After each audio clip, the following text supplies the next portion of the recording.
ਸਾਡੇ ਨਾਲ ਕਾਂਗਰਸ ਤੋਂ ਕਾਲੋ ਜੀ ਜੁੜੇ ਹੋਏ ਨੇ। ਸਰ, ਲੋਕਾਂ ਦੇ ਮੁੱਦੇ ਚੁੱਕਣ ਤੋਂ ਕੌਣ ਰੋਕ ਰਿਹਾ ਹੈ? ਤੁਸੀਂ ਤਾਂ ਮੁੱਖ ਵਿਰੋਧੀ ਪਾਰਟੀ ਹੋ ਕਾਂਗਰਸ। ਜੇ ਸੈਸ਼ਨ ਆਉਂਦਾ ਤਾਂ ਤੁਹਾਨੂੰ ਮੌਕਾ ਮਿਲੇਗਾ ਅੰਦਰ ਬੈਠ ਕੇ ਲੋਕਾਂ ਦੀ ਆਵਾਜ਼ ਚੁੱਕਣ ਦਾ। ਫਿਰ ਕਾਂਗਰਸ ਨੂੰ ਲੱਗਦਾ ਹੈ ਕਿ ਰਾਜਪਾਲ ਨਹੀਂ ਸੱਦਣ ਦੇ ਰਹੇ, ਜੋ ਆਮ ਆਦਮੀ ਪਾਰਟੀ ਇਲਜ਼ਾਮ ਲਗਾ ਰਹੀ ਹੈ। ਤੁਹਾਨੂੰ ਦਮ ਨਜ਼ਰ ਆਉਂਦਾ? ਗੌਰਵ ਜੀ, ਮੈਂ ਦੇਖੋ, ਜਦੋਂ ਇਹਨਾਂ ਨੇ ਫੈਡਰਲ ਸਟਰਕਚਰ ਦੀ ਗੱਲ ਕੀਤੀ ਹੈ ਬਾਬ ਸਾਹਿਬ ਨੇ, ਤੇ ਫੈਡਰਲ ਸਟਰਕਚਰ ਦੀ ਜੇ ਸਭ ਤੋਂ ਵੱਡੀ ਹਮਾਇਤੀ ਕੋਈ ਪਾਰਟੀ ਹੈ ਤੇ ਉਹ ਸਿਰਫ ਕਾਂਗਰਸ ਪਾਰਟੀ ਹੈ। ਕਾਂਗਰਸ ਪਾਰਟੀ ਜਿਹਨੇ ਇਸ ਦੇਸ਼ ਦੀ ਆਜ਼ਾਦੀ ਲਈ ਵੀ ਸੰਘਰਸ਼ ਕੀਤਾ, ਔਰ ਉਸ ਤੋਂ ਬਾਅਦ ਜਿਹੜਾ 70-75 ਸਾਲ ਦਾ ਸਮਾਂ ਹੈ ਜਦੋਂ ਇਹ ਦੇਸ਼ ਆਜ਼ਾਦ ਹੋਇਆ ਸੀ, ਤੇ ਉਦੋਂ ਦੇਸ਼ ਦੇ ਵਿੱਚ ਸ਼ਾਇਦ ਹੀ ਕੋਈ ਕਾਰਖਾਨਾ ਸੀ ਜਾਂ ਸ਼ਾਇਦ ਹੀ ਡਿਵੈਲਪਮੈਂਟ ਨਾਮ ਦੀ ਕੋਈ ਚੀਜ਼ ਸੀ। ਇਹ ਕਾਂਗਰਸ ਪਾਰਟੀ ਸੀ ਜਿਹਨੇ ਇੱਥੋਂ ਤੱਕ ਲਿਆ ਕੇ, ਔਰ ਜਿਹੜੀ ਇਹ ਸੋਸ਼ਲ ਮੀਡੀਆ ਦੇ ਉੱਤੇ ਪਾਰਟੀ ਪੈਦਾ ਹੋਈ ਹੈ, ਇਹ ਸੋਸ਼ਲ ਮੀਡੀਆ ਵੀ ਹਿੰਦੁਸਤਾਨ ਦੇ ਵਿੱਚ ਲਿਆਉਣ ਵਾਲੀ ਕਾਂਗਰਸ ਪਾਰਟੀ ਸੀ। ਇਹ ਬਾਬ ਗਰੇਵਾਲ ਸਾਹਿਬ ਨੂੰ ਮੈਂ ਇਸ ਚੀਜ਼ ਦੀ ਜਾਣਕਾਰੀ ਦੇ ਦਿਆਂ ਕਿ ਅਸੀਂ ਫੈਡਰਲ ਸਟਰਕਚਰ ਦੇ ਵਿਰੁੱਧ ਨਹੀਂ, ਪਰ ਜਿੱਥੋਂ ਤੱਕ ਸਵਾਲ ਹੈ ਕਿ ਇਹ ਸਥਿਤੀ ਕਿਉਂ ਬਣੀ, ਇਹ ਸਥਿਤੀ ਇਸ ਲਈ ਬਣੀ ਕਿਉਂਕਿ ਜਿਹੜਾ ਇਹਨਾਂ ਨੇ 22 ਤਰੀਕ ਨੂੰ ਵਿਸ਼ੇਸ਼ ਸੱਤਰ ਸੱਦਿਆ ਸੀ, ਉਹ ਸੱਤਰ ਸੱਦਿਆ ਸੀ ਇਹਨਾਂ ਨੇ ਸਿਰਫ ਆਪਣਾ ਫਲੋਰ ਟੈਸਟ ਜਿਹੜਾ ਹੈ, ਨੋ ਕੌਨਫੀਡੈਂਸ ਮੋਸ਼ਨ ਜਿਹੜਾ ਹੈ ਉਹ ਕਰਨ ਲਈ। ਦੇਖੋ, ਪੰਜਾਬ ਦੇ ਲੋਕਾਂ ਨੇ ਜਦੋਂ ਇਹਨਾਂ ਨੂੰ 92 ਵਿਧਾਇਕ ਚੁਣ ਕੇ ਦੇ ਦਿੱਤੇ, ਔਰ ਉਸ ਤੋਂ ਬਾਅਦ ਵੀ ਜੇਕਰ ਇਹਨਾਂ ਨੂੰ ਪੰਜਾਬ ਦੇ ਲੋਕਾਂ ਤੇ ਵਿਸ਼ਵਾਸ ਨਹੀਂ ਜਾਂ ਇਹਨਾਂ ਨੂੰ ਆਪਣੇ ਵਿਧਾਇਕਾਂ ਤੇ ਵਿਸ਼ਵਾਸ ਨਹੀਂ, ਹੁਣ ਇਹ ਦੋ ਚੀਜ਼ਾਂ ਵੇਖਣ ਵਾਲੀਆਂ ਨੇ। ਪਹਿਲੀ ਤੇ ਇਹ ਕਿ ਸੰਵਿਧਾਨ ਦਾ ਆਰਟੀਕਲ 167 ਜਿਹੜਾ ਇਹ ਕਹਿੰਦਾ ਹੈ ਕਿ the chief minister and the entire minister ਜਿਹੜੇ ਆ ਕੈਬਨਿਟ ਦੇ, they are bound to give information to the governor. Article 167 ਜਿਹੜਾ ਕਹਿੰਦਾ, ਜਿਹੜਾ ਮਿਸਕੋਟ ਕਰ ਰਹੇ ਸੀਗੇ ਅਹਿਬਾਬ ਸਾਹਿਬ, ਉਹ ਕਹਿੰਦਾ ਹੈ ਕਿ ਬਾਉਂਡ ਹੈ ਸਰਕਾਰ, ਬਾਉਂਡ ਹੈ ਮੁੱਖ ਮੰਤਰੀ ਇਹ ਜਾਣਕਾਰੀ ਗਵਰਨਰ ਸਾਹਿਬ ਨੂੰ ਦੇਣ ਦੇ ਕਿ ਤੁਸੀਂ ਸੈਸ਼ਨ ਦਾ ਜਿਹੜਾ ਬਿਜ਼ਨਸ ਰੱਖੋਗੇ, ਉਹਦਾ ਸੈਸ਼ਨ ਦਾ ਉਹਦਾ ਕੀ ਹੋਏਗਾ, ਆਧਾਰ ਕੀ ਹੋਏਗਾ। ਕਿਉਂਕਿ ਇਹਨਾਂ ਨੇ ਪਿਛਲੀ ਵਾਰੀ, ਉਹ ਇੱਕ ਅਸੀਂ ਛੋਟੇ ਹੁੰਦੇ ਸਾਂ ਇੱਕ ਕਹਾਣੀ ਪੜ੍ਹਦੇ ਸੁਣਦੇ ਹੁੰਦੇ ਸਾਂ, ਸ਼ੇਰ ਆਇਆ ਤੇ ਸਾਰੇ ਪਿੰਡ ਨੇ ਭੱਜ ਕੇ ਜਾਣਾ ਉਸ ਬੱਚੇ ਨੂੰ, ਚਰਵਾਹੇ ਨੂੰ ਬਚਾਉਣ। ਤੇ ਜਦੋਂ ਅਸਲੀ ਵਾਰੀ ਸ਼ੇਰ ਆਇਆ ਤੇ ਲੋਕਾਂ ਨੇ ਕਿਹਾ ਕਿ ਡਰਾਮਾ ਕਰਦਾ ਹੈ। ਹੋ ਸਕਦਾ ਹੈ ਕਿ ਇਹਨਾਂ ਦੀ ਨੀਅਤ ਦੇ ਵਿੱਚ ਕੋਈ ਸ਼ੱਕ ਨਾ ਹੋਵੇ ਕਿ ਪੰਜਾਬ ਦੇ ਜਿਹੜੇ ਬੜੇ ਗੰਭੀਰ ਮੁੱਦੇ ਨੇ, ਚਾਹੇ ਉਹ ਜਿਹੜਾ SYL ਦਾ ਬੜਾ ਗੰਭੀਰ ਮੁੱਦਾ ਹੈ, ਚਾਹੇ ਉਹ ਜਿਹੜੇ ਬਰਗਾੜੀ ਜਾਂ ਬਹਿਬਲ ਕਲਾਂ ਜਾਂ ਫਰੀਦਕੋਟ ਨਾਲ ਜੁੜਿਆ ਹੋਇਆ ਮੁੱਦਾ ਹੈ, ਜਾਂ ਜਿਹੜਾ NGT ਨੇ ਹੁਣੇ ਤਾਜ਼ਾ ਜਿਹੜਾ ਹੈ 1208 ਕਰੋੜ ਜਾਂ 80 ਕਰੋੜ ਦਾ ਜਿਹੜਾ ਜੁਰਮਾਨਾ ਪੰਜਾਬ ਨੂੰ ਠੋਕਿਆ, ਉਹ ਮੁੱਦਾ ਹੈ। ਜੇਕਰ ਇਹੋ ਹੀ ਇਹਨਾਂ ਨੇ 22 ਤਰੀਕ ਦੇ ਲਈ ਜਦੋਂ ਇਹ ਸੈਸ਼ਨ ਸੱਦਿਆ ਹੁੰਦਾ, ਤੇ ਉਦੋਂ ਜੇਕਰ ਇਹਨਾਂ ਨੇ ਇਹ ਗੱਲ ਰੱਖੀ ਹੁੰਦੀ ਕਿ ਇਹਨਾਂ ਮੁੱਦਿਆਂ ਦੇ ਉੱਤੇ ਅਸੀਂ ਸੈਸ਼ਨ ਜਿਹੜਾ ਬੁਲਾਉਣਾ ਚਾਹੁੰਦੇ ਆ, ਤੇ ਮੈਂ ਸਮਝਦਾ ਕਾਂਗਰਸ ਪਾਰਟੀ ਨੇ ਪਹਿਲਾਂ ਵੀ 6 ਮਹੀਨੇ ਥੋੜਾ ਜਿਹਾ ਈਜ਼ੀ ਕਰਾਂ ਦਰਸ਼ਕਾਂ ਨੂੰ ਸਮਝਣ ਵਾਸਤੇ, ਥੋੜਾ ਜਿਹਾ ਈਜ਼ੀ ਕਰਾਂ ਤਾਂ ਕਾਂਗਰਸ ਨੂੰ ਲੱਗ ਰਿਹਾ ਕਿ ਜੋ ਜਿਹੜੀ ਬਿਜ਼ਨਸ ਐਡਵਾਈਜ਼ਰੀ ਕਮੇਟੀ ਦਾ ਅਸੀਂ ਜ਼ਿਕਰ ਕਰ ਲਈਏ ਜਾਂ ਬਿਜ਼ਨਸ ਦੀ ਜਿਹੜੀ ਡਿਟੇਲ ਮੰਗੀ ਗਈ ਹੈ, ਕਾਂਗਰਸ ਨੂੰ ਲੱਗਦਾ ਹੈ ਕਿ ਰਾਜਪਾਲ ਦੇ ਵੱਲੋਂ ਉਹ ਸਹੀ ਮੰਗ ਰੱਖੀ ਗਈ ਹੈ। ਸਮਝਿਆ ਜਾਵੇ, ਰਾਜਪਾਲ ਇੱਕ ਸੰਵਿਧਾਨਕ ਅਹੁਦਾ ਹੈ, ਉਹਨਾਂ ਦਾ ਅਧਿਕਾਰ ਹੈ, ਉਹ ਮੰਗ ਸਕਦੇ ਨੇ। ਕਿਉਂਕਿ ਇਹਨਾਂ ਨੇ ਪਹਿਲਾ ਸੈਸ਼ਨ ਜਿਹੜਾ ਹੈ ਉਹਦਾ ਤਰੀਕਾ ਠੀਕ ਨਹੀਂ ਸੀ, ਉਸ ਆਧਾਰ ਦੇ ਉੱਤੇ ਸੈਸ਼ਨ ਨਹੀਂ ਸੱਦ ਸਕਦੇ ਸੀ। ਇਸ ਕਰਕੇ ਹੋ ਸਕਦਾ ਗਵਰਨਰ ਸਾਹਿਬ ਨੇ ਇਸ ਕਰਕੇ ਇਹਨਾਂ ਕੋਲ ਡਿਟੇਲ ਮੰਗੀ ਹੋਏ, ਕਿਉਂਕਿ ਇਹ ਨੌਸੀਖੀਏ ਨੇ, ਇਹਨਾਂ ਨੂੰ ਪਤਾ ਨਹੀਂ ਹੈ ਕਿਹੜੀ ਚੀਜ਼ ਬਾਰੇ ਕਿਵੇਂ ਜਿਹੜਾ ਐਕਟ ਕਰਨਾ ਹੈ ਵਿਧਾਨ ਸਭਾ ਦੇ ਅੰਦਰ। ਇਸ ਕਰਕੇ ਗਵਰਨਰ ਸਾਹਿਬ ਨੇ ਇਹਨਾਂ ਕੋਲੋਂ ਡਿਟੇਲ ਮੰਗੀ ਹੋਏ ਕਿ ਹੁਣ ਤੁਸੀਂ ਕਿਸ ਮੁੱਦੇ ਦੇ ਉੱਤੇ ਕਰਨਾ ਚਾਹੁੰਦੇ ਹੋ। ਠੀਕ ਹੈ, ਚਲੋ ਆਪਾਂ ਜਵਾਬ ਲਈਏ। ਮੈਂ ਇਸੇ ਗੱਲ ਦੇ ਉੱਤੇ ਜਵਾਬ ਲੈਣਾ, ਤੁਸੀਂ ਨਾਲ ਰਹੋ, ਮੈਂ ਇਸੇ ਗੱਲ ਦੇ ਉੱਤੇ ਜਵਾਬ ਲੈਣਾ। ਗਰੇਵਾਲ ਸਾਹਿਬ, ਬਲਟੋਹਾ ਸਾਹਿਬ ਦੀ ਜਵਾਬ ਦਿਓ ਗੱਲ ਦਾ, ਪਰ ਪਹਿਲਾਂ ਕਹਿੰਦੇ ਤੁਹਾਨੂੰ ਤਜਰਬੇ ਦੀ ਘਾਟ ਹੈ ਤੇ ਸ਼ਾਇਦ ਇਸ ਕਰਕੇ ਹੀ ਗਵਰਨਰ ਸਾਹਿਬ ਨੂੰ ਲੱਗਿਆ ਕਿ ਪੁੱਛ ਲਈਏ ਕਰਨਾ ਕੀ ਹੈ 27 ਤਰੀਕ ਨੂੰ।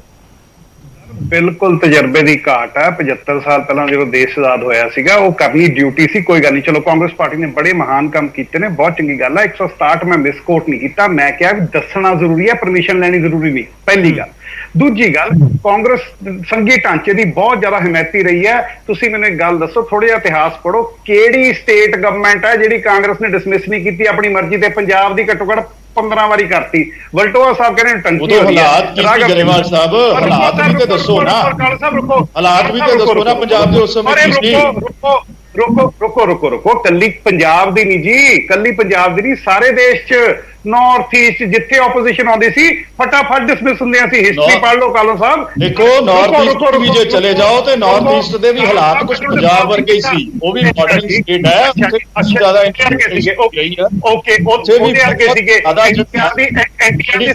ਐਨਟੀਆਰ ਦੀ ਸਰਕਾਰ ਓਕੇ ਬੋਲਦੇ ਦੇਖੋ ਕਾਲੋ ਸਾਹਿਬ, ਐਨਟੀਆਰ ਦੀ ਸਰਕਾਰ ਆਂਧਰਾ ਪ੍ਰਦੇਸ਼ ਕਿਉਂ ਕੀਤੀ ਸੀਗੀ, ਡੀਐਮਕੇ ਦੀ ਤਾਮਿਲਨਾਡੂ ਚ ਕਿਉਂ ਕੀਤੀ ਸੀ? ਉਹ ਤਾਂ ਨਾਰਥ ਈਸਟ ਹੈ ਨਹੀਂ, ਚਲੋ ਛੱਡ ਦਿਓ। ਚਲੋ ਆਪਾਂ ਪੰਜਾਬ ਮੁੜੇ, ਪੰਜਾਬ ਆ ਜੀ। ਮੈਂ ਪੰਜਾਬ ਤੇ ਵਲਟੋਆ ਸਾਹਿਬ ਕਹਿੰਦੇ ਨਟੰਕੀ ਹੋ ਰਹੀ ਹੈ। ਅਗਨੀਪਥ ਸਕੀਮ ਦਾ ਅਸੀਂ ਇਨ ਪ੍ਰਿੰਸੀਪਲ ਵਿਰੋਧ ਕਰਦੇ ਹਾਂ, ਪਰ ਸੈਂਟਰ ਨੇ ਇੱਕ ਸਕੀਮ ਲਾਂਚ ਕਰਤੀ, ਹੁਣ ਆਪਾਂ ਆਪਣੇ ਬੱਚਿਆਂ ਨੂੰ ਵਾਂਝੇ ਰਹਿਣ ਦਈਏ?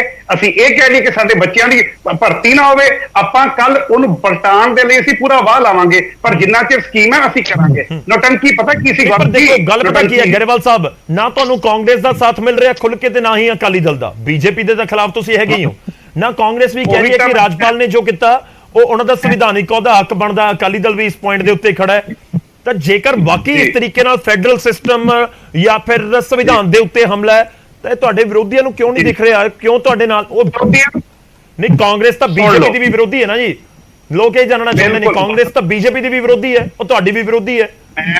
ਮੈਂ ਸਮਝਦਾ। ਗੌਰਵ ਜੀ ਸੁਣੋ, 285 ਵਿਧਾਇਕ ਟੋਟਲ ਦੇਸ਼ 'ਚ ਪਲਟੇ ਨੇ ਜਿਹੜੇ ਕਾਂਗਰਸ ਤੋਂ ਬੀਜੇਪੀ ਵੱਲ ਗਏ, ਜਿਹੜੇ ਬੀਜੇਪੀ ਵੱਲ ਗਏ, ਉਹਦੇ 'ਚੋਂ 90% ਕਾਂਗਰਸ ਦੇ ਨੇ। ਪਹਿਲੀ ਗੱਲ, ਚਲੋ ਵਿਰੋਧੀ ਹੈ, ਮੈਂ ਨਹੀਂ ਕੁਝ ਬੋਲੂੰਗਾ। ਵਲਟੋਆ ਸਾਹਿਬ ਕਹਿੰਦੇ ਆ ਨਟੰਕੀ ਹੋ ਰਹੀ ਹੈ, ਅਨੰਦਪੁਰ ਸਾਹਿਬ ਰੈਜ਼ੋਲੂਸ਼ਨ ਪਾਸ ਹੋਈ, ਫਲਾਣਾ ਹੋਇਆ, ਧਮਕਾਣਾ ਹੋਇਆ, ਨਟੰਕੀਆਂ ਹੋਈਆਂ। ਚਲੋ ਕੋਈ ਗੱਲ ਨਹੀਂ, ਕੈਪਟਨ ਸਾਹਿਬ ਨੇ ਜਾਣ ਨਾ ਦਿੱਤਾ ਨਹਿਰਾਂ ਦਾ ਪਾਣੀ, ਪੰਥ ਬਚਾ ਲਿਆ ਬਾਦਲ ਸਾਹਿਬ ਨੇ, ਕੋਈ ਗੱਲ ਨਹੀਂ, ਅਸੀਂ ਕਿਸੇ ਨਟੰਕੀ ਦੀ ਗੱਲ ਨਹੀਂ ਕਰਦੇ, ਪੰਜਾਬ ਨੂੰ ਇੱਥੇ ਹੀ ਰੱਖਿਆ। ਅੱਜ ਮੈਂ ਇੱਕ ਗੱਲ ਪੁੱਛਣੀ ਚਾਹੂੰਗਾ ਦੋਵੇਂ ਪਾਰਟੀਆਂ ਨੂੰ, ਸਟੈਂਡ ਕਲੀਅਰ ਕਰੋ। ਇੱਕ ਓਵਰਵੈਲਮਿੰਗ ਮੈਜੋਰਟੀ ਵਾਲੀ ਗਵਰਨਮੈਂਟ ਨੂੰ ਵਿਧਾਨ ਸਭਾ ਦਾ ਸਦਨ ਬੁਲਾਉਣ ਦੀ ਇਜਾਜ਼ਤ ਹੈ ਕਿ ਨਹੀਂ ਹੈ? ਤੁਸੀਂ ਇਹਦੇ ਨਾਲ ਖੜੇ ਹੋ ਕਿ ਨਹੀਂ ਖੜੇ ਹੋ? ਜਦੋਂ ਤੁਸੀਂ ਡੈਮੋਕ੍ਰੇਸੀ ਨੂੰ, ਇਹ ਡਬਲ ਸਟੈਂਡਰਡਸ ਹੁੰਦੇ ਗੌਰਵ ਜੀ, ਜਦੋਂ ਡੈਮੋਕ੍ਰੇਸੀ ਨੂੰ ਸਪੋਰਟ ਕਰਨਾ, ਅਕਾਲੀ ਦਲ ਦੀ ਮੈਨੂੰ ਸਮਝ ਆਉਂਦੀ ਹੈ, ਇਹਨਾਂ ਨੇ ਹੌਲੀ ਹੌਲੀ ਆਪਣੇ ਭਾਈਵਾਨਾਂ ਨਾਲ ਰਲਣਾ, ਠੀਕ ਹੈ।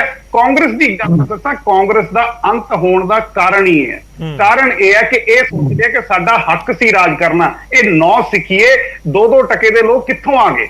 ਇਹ ਆਮ ਬੰਦੇ ਕਿੱਥੋਂ ਆ ਗਏ ਕਾਂਗਰਸੀ ਕਿ ਅਸੀਂ ਤਾਂ ਰਾਜ ਕਰਨਾ ਸੀ, ਸਾਡੇ ਤਾਂ ਰਾਜ ਕਰਨਾ, ਸਾਡੇ ਤਾਂ ਅਸੀਂ ਤਾਂ 75 ਸਾਲ ਪਹਿਲਾਂ ਜਦੋਂ ਇਹ ਦੇਸ਼ ਮਿਲਿਆ ਸੀ ਸਾਨੂੰ, ਉਦੋਂ ਤਾਂ ਰੁਕੋ ਜੀ ਰੁਕੋ, 75 ਸਾਲ ਪਹਿਲਾਂ ਜਦੋਂ ਸਾਨੂੰ ਇਹ ਦੇਸ਼ ਮਿਲਿਆ ਸੀਗਾ, ਇਹ ਦੇਸ਼ ਦਾ ਸੱਤਿਆਨਾਸ਼ ਵੱਜਿਆ ਹੋਇਆ ਸੀਗਾ। 2 ਹਿੱਸਿਆਂ 'ਚ ਦੇਸ਼ ਕਿਹਨੇ ਵੰਡਿਆ? ਅਸੀਂ ਨਹੀਂ ਮੰਨਦੇ ਜੀ, ਮੈਂ ਕਿਸੇ ਦੇ ਕਸੂਰ ਨਹੀਂ ਲਾ ਰਿਹਾ। ਇੱਕ ਪਾਸੇ ਜਿੰਨਾ ਸੀ, ਇੱਕ ਪਾਸੇ ਪੰਡਿਤ ਨਹਿਰੂ ਸੀ, ਮੁਸਲਿਮ ਲੀਗ ਤੇ ਕਾਂਗਰਸ ਸੀ। ਹਾਂ, ਉਹ ਮੁਸਲਿਮ ਲੀਗ ਦੇ ਭਾਈਵਾਲ ਸੰਘੀ ਸੀ, ਇਹ ਗੱਲ ਹੋਰ ਹੈ, ਇਹ ਗੱਲ ਹੋ ਰਿਹਾ। ਇਹ ਨਹੀਂ ਮੈਂ ਕਹੂੰਗਾ, ਇਹਦੇ ਬਾਰੇ ਮੈਂ ਕੁਝ ਨਹੀਂ ਬੋਲੂੰਗਾ। ਜੇ ਇਤਿਹਾਸ 'ਚ ਜਾਣਾ, ਇਤਿਹਾਸ 'ਚ ਆ ਜਾਓ। ਮੈਂ ਉਹੀ ਕਹਿ ਰਿਹਾ ਕਿ ਆਪਾਂ ਪੁਆਇੰਟ ਦੇ ਉੱਤੇ ਰਹੀਏ, ਫਿਰ ਕੁੱਲ ਮਿਲਾ ਕੇ ਗੱਲ ਉੱਥੇ ਘੁੰਮ ਕੇ ਆ ਜਾਂਦੀ ਹੈ, ਲੋਕਾਂ ਦਾ ਫਾਇਦਾ ਕਿਉਂ ਹੈ? ਠੀਕ ਹੈ, ਇੱਕ ਰਿਐਕਸ਼ਨ ਲੈਣ ਦਿਓ ਕਾਲੋ ਜੀ ਤੋਂ, ਇੱਕ ਰਿਐਕਸ਼ਨ ਲੈਣ ਦਿਓ। ਮੈਂ ਚੰਨੀ ਜੀ ਔਰ ਬਲਟੋਆ ਸਾਹਿਬ ਤੁਹਾਡੇ ਕੋਲ ਆ ਰਹੇ ਹਾਂ। ਕਾਲੋ ਜੀ, ਬੇਸਿਕਲੀ ਗੱਲ ਇਹ ਹੈ ਕਿ ਜਦੋਂ ਇਹ ਐਫਆਈਆਰ ਕਰਵਾਉਣ ਜਾਂਦੇ ਨੇ ਕਿ ਸਾਡੇ ਵਿਧਾਇਕਾਂ ਨੂੰ ਕਾਲ ਆਉਂਦੀ ਹੈ, ਤੇ ਉਸ ਐਫਆਈਆਰ ਦੇ ਵਿੱਚ, ਮੈਂ ਐਫਆਈਆਰ ਪੜ੍ਹੀ, ਉਹਦੀ ਕਾਪੀ ਵੀ ਮੇਰੇ ਕੋਲ ਹੈ, ਮੈਂ ਦਿਖਾ ਵੀ ਦਿੰਦਾ ਆਪਣੇ ਗਰੇਵਾਲ ਸਾਹਿਬ ਨੂੰ। ਉਹਦੇ ਵਿੱਚ 9 ਵਿਧਾਇਕ ਇਹਨਾਂ ਦੇ ਜਿਹੜੇ ਆ ਕੰਪਲੇਨੈਂਟ ਬਣਦੇ ਨੇ, ਮੁੱਖ ਕੰਪਲੇਨੈਂਟ ਬਣਦੇ ਨੇ ਜੈਕਸ਼ਨ ਰੋੜੀ ਜੀ। ਉਹ ਕਹਿੰਦੇ ਨੇ ਸਾਡੇ ਵਿਧਾਇਕਾਂ ਨੂੰ ਕਾਲਾਂ ਆ ਰਹੀਆਂ ਨੇ। ਹੁਣ ਮੈਨੂੰ ਇਹ ਤੇ ਸਮਝ ਨਹੀਂ ਆਉਂਦੀ ਕਿ ਉਹ ਕਿਹੜੇ ਗ੍ਰਹਿ ਜਾਂ ਕਿਹੜੇ ਉਪਗ੍ਰਹਿ ਤੋਂ ਇਹਨਾਂ ਨੂੰ ਕਾਲਾਂ ਆ ਰਹੀਆਂ ਨੇ, ਜਿੱਥੇ ਕੋਈ ਨੰਬਰ ਡਿਸਪਲੇ ਨਹੀਂ ਹੋ ਰਿਹਾ, ਜਾਂ ਇਹ ਸਰਕਾਰ 'ਚ ਨਹੀਂ, ਤੇ ਜਾਂ ਇਹਨਾਂ ਦੇ ਕੋਲ ਪਾਵਰ ਨਹੀਂ, ਜਾਂ ਬਿਊਰੋਕ੍ਰੇਸੀ ਇਹਨਾਂ ਦੀ ਗੱਲ ਨਹੀਂ ਮੰਨ ਰਹੀ। ਕਿਉਂ ਨਹੀਂ ਕਾਲ ਡਿਟੇਲਸ ਕਢਾਉਂਦੇ? ਕਿਉਂ ਨਹੀਂ ਲੋਕਾਂ ਨੂੰ ਜਨਤਕ ਕਰਦੇ? ਇਹ ਸੈਸ਼ਨ ਇਹਨਾਂ ਨੇ ਕਦ ਲਈ ਸੱਦਿਆ ਸੀ? ਇਹ ਸੈਸ਼ਨ ਸੱਦ ਸਕਦੇ ਨੇ ਕਿ ਨਹੀਂ? ਤੁਸੀਂ ਉਸ ਦੇ ਉੱਪਰ ਇੱਕ ਵਾਰੀ ਕਾਂਗਰਸ ਦਾ ਕਲੀਅਰ ਕਰੋ। ਤੁਹਾਨੂੰ ਲੱਗਦਾ ਹੈ ਕਿ ਸੈਸ਼ਨ ਸੱਦਣ ਨੂੰ ਲੈ ਕੇ ਰਾਜਪਾਲ ਨੇ ਬੇਲੋੜਾ ਇਤਰਾਜ਼ ਕੀਤਾ ਹੈ? ਦੇਖੋ, ਅਸੀਂ ਵਿਰੋਧ ਕੀਤਾ ਸੀ, ਜਿਹੜਾ 22 ਤਰੀਕ ਨੂੰ ਇਹਨਾਂ ਨੇ ਫਲੋਰ ਟੈਸਟ ਰੱਖਿਆ ਸੀ, ਅਸੀਂ ਉਹਦਾ ਵਿਰੋਧ ਕਰਦੇ ਹਾਂ। ਪਰ ਜਿੱਥੇ ਗੱਲ ਆਉਂਦੀ ਹੈ ਪੰਜਾਬ ਦੇ ਮੁੱਦਿਆਂ ਦੀ, ਜੇ ਪੰਜਾਬ ਦੇ ਮੁੱਦੇ ਨੂੰ ਮੁੱਖ ਰੱਖ ਕੇ ਸੈਸ਼ਨ ਸੱਦਣਗੇ, ਤੇ ਅਸੀਂ ਸਰਕਾਰ ਜਿਹੜੇ ਵੀ ਪੰਜਾਬ ਦੇ ਹਿੱਤਾਂ ਦੇ ਵਿੱਚ ਜਿਹੜੀ ਕੋਈ ਗੱਲ ਕਰੇਗੀ, ਅਸੀਂ ਸਰਕਾਰ ਦੇ ਪੂਰਾ ਸਮਰਥਨ ਕਰਾਂਗੇ। ਇਹ ਸਾਡੀ ਲੀਡਰਸ਼ਿਪ ਵੀ ਕਹਿੰਦੀ। ਮੈਂ ਉਹੀ ਕਹਿ ਰਿਹਾ, ਤੁਸੀਂ ਥੋੜਾ ਹੋਰ ਕਲੀਅਰ ਕਰੋ ਲੋਕਾਂ ਨੂੰ ਕਿ ਜਿਹੜੀ ਡਿਟੇਲ ਮੰਗੀ ਗਈ ਹੈ, ਤੁਹਾਨੂੰ ਲੱਗਦਾ ਕਿ ਨਹੀਂ ਮੰਗਣ ਦੀ ਜ਼ਰੂਰਤ ਸੀ? ਬਿਲਕੁਲ ਜ਼ਰੂਰਤ ਸੀ ਮੰਗਣ ਦੀ। ਕਿਉਂ ਨਹੀਂ ਮੰਗਣ ਦੀ ਜ਼ਰੂਰਤ ਸੀ? ਕਹਿੰਦੇ 75 ਸਾਲ ਅੱਜ ਤੱਕ ਨਹੀਂ ਮੰਗੀ ਗਈ, ਤੁਸੀਂ 5 ਸਾਲ ਰਾਜ ਕੀਤਾ, ਦਿੱਤੀ ਕਦੇ ਨਹੀਂ? ਦੇਖੋ, ਅਸੀਂ ਕਦੀ ਇਸ ਤਰ੍ਹਾਂ ਪੰਜਾਬ ਦੇ ਲੋਕਾਂ ਦੀ ਪੈਸੇ ਦੀ ਬਰਬਾਦੀ ਨਹੀਂ ਕੀਤੀ। ਲਗਭਗ 1 ਕਰੋੜ, ਬਲਟੋਆ ਸਾਹਿਬ ਇਸ ਚੀਜ਼ ਤੇ ਐਗਰੀ, ਸ਼ਾਇਦ ਮੈਨੂੰ ਲੱਗਦਾ ਹੈ ਕਿ ਉਹ ਜ਼ਿਆਦਾ ਬਿਹਤਰ ਦੱਸ ਪਾਉਣਗੇ। ਲਗਭਗ 1 ਕਰੋੜ ਰੁਪਈਆ ਜਿਹੜਾ ਹੈ ਉਹ ਲੱਗਦਾ ਹੈ ਇੱਕ ਸੈਸ਼ਨ ਸੱਦਣ ਦੇ 1 ਦਿਨ ਦਾ। ਔਰ ਜੇ ਇਹਨਾਂ ਨੇ ਸਿਰਫ ਫਲੋਰ ਟੈਸਟ ਕਰਕੇ ਜਿਹੜਾ ਡਰਾਮਾ ਕਰਨਾ ਸੀ, ਇਹੋ ਹੀ ਡਰਾਮਾ ਪਹਿਲਾਂ ਇਹਨਾਂ ਨੇ ਦਿੱਲੀ 'ਚ ਕੀਤਾ ਹੈ। ਰੋਜ਼ ਇਹਨਾਂ ਦਾ ਇੱਟ ਖੜੱਕਾ ਜਿਹੜਾ ਹੈ, ਇਹਨਾਂ ਦੇ ਮੁੱਖ ਮੰਤਰੀ ਦਾ, ਲੈਫਟੀਨੈਂਟ ਗਵਰਨਰ ਦਿੱਲੀ ਦੇ ਨਾਲ ਚੱਲਦਾ ਰਹਿੰਦਾ ਹੈ। ਫਿਰ ਅਲਟੀਮੇਟਲੀ ਉਹਨਾਂ ਨੂੰ ਜਿਹੜਾ ਸਰ, ਇਸ ਦਾ ਮਤਲਬ ਹੋ ਗਿਆ ਕਿ ਕਾਂਗਰਸ ਰਾਜਪਾਲ ਦੇ ਫੈਸਲੇ ਦੇ ਨਾਲ ਸਟੈਂਡ ਕਰਦੀ ਹੈ, ਇਹ ਸਮਝਿਆ ਜਾਵੇ? ਨਹੀਂ ਦੇਖੋ, ਨਹੀਂ ਗੌਰਵ, ਨਹੀਂ ਮੈਂ ਕਹਿ ਰਿਹਾ ਲੋਕਾਂ ਨੂੰ ਕਲੀਅਰ ਕਰੋ ਕਿ ਤੁਸੀਂ ਕੀ ਕਹਿਣਾ ਚਾਹੁੰਦੇ ਹੋ ਸਪਸ਼ਟ ਸ਼ਬਦਾਂ। ਨਹੀਂ, ਮੇਰੇ ਮੂੰਹ 'ਚ ਸ਼ਬਦ ਨਾ ਪਾਓ ਗੌਰਵ। ਗੱਲ ਇਹ ਹੈ ਕਿ ਅਗਰ ਗਵਰਨਰ ਨੇ ਇਹਨਾਂ ਕੋਲੋਂ ਸੈਸ਼ਨ ਦਾ ਬਿਜ਼ਨਸ ਕੀ ਰਹੇਗਾ, ਹਾਊਸ ਦੇ ਅੰਦਰ ਕਾਰਵਾਈ ਕੀ ਹੋਏਗੀ, ਕਿਹੜੇ ਏਜੰਡੇ ਤੇ ਕਿਹੜੇ ਮੁੱਦਿਆਂ ਤੇ ਇਹ ਜਿਹੜਾ ਗੱਲ ਆਪਣੀ ਰੱਖਣਾ ਚਾਹਣਗੇ ਜਾਂ ਮੁੱਦੇ ਡਿਸਕਸ ਕਰਨੇ ਚਾਹਣਗੇ, ਜੇ ਉਹ ਗਵਰਨਰ ਨੇ ਪੁੱਛ ਕੇ ਪੰਜਾਬ ਦੇ ਲੋਕਾਂ ਦੇ ਸਾਹਮਣੇ ਜਨਤਕ ਕੀਤੇ ਨੇ, ਇਹਦੇ ਵਿੱਚ ਕੋਈ ਗਲਤ ਨਹੀਂ ਹੈ।